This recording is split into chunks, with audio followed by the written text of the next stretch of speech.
Hello everyone, কেমন আছেন আপনারা সকলে? আমি ভগবানের অশেষ কৃপায় অনেক ভালো আছি।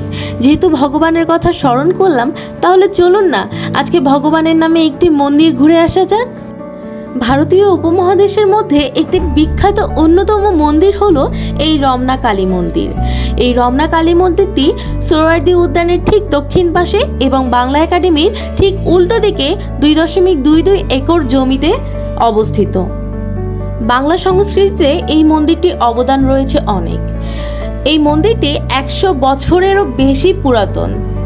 সে সময় এই মন্দিরটি ধ্বংস হওয়ার পরেও ইংরেজ আমলে নতুন করে ভারতীয় সরকারের উদ্যোগে বাংলাদেশ সরকারের সাহায্যে এই মন্দিরটি আবার নতুন করে নির্মাণ করা হয়।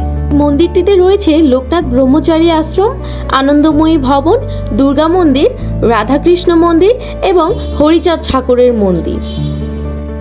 এই মন্দিরে সাধারণত শুক্র এবং শনিবারে প্রচুর পরিমাণে দর্শনার্থীর ভিড় জমে। আর এই মন্দিরে প্রতি শনিবারে শনি ঠাকুর এবং নারায়ণ ঠাকুরের পূজা অর্চনা করা হয়। এছাড়াও সকাল, দুপুর এবং রাতে নিত্য পূজা করা হয়। আমরা মূলত গিয়েছিলাম শুক্রবারে।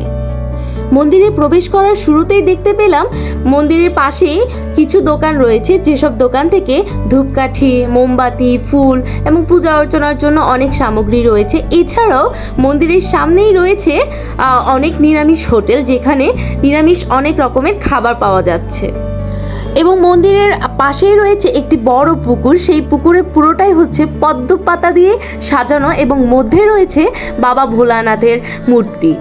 মন্দিরের ভেতরে ঢুকতেই দেখলাম রথযাত্রার জন্য আলোচনা সভা বসেছে এবং আলোচনা সভা শেষে দীর্ঘ 1.5 ঘন্টা সময় পরে আমরা প্রসাদ পেলাম। সর্বোপরি বলবো, ভগবানের নামে উৎসর্গ করলে সকলের দিন ভালো যাবে।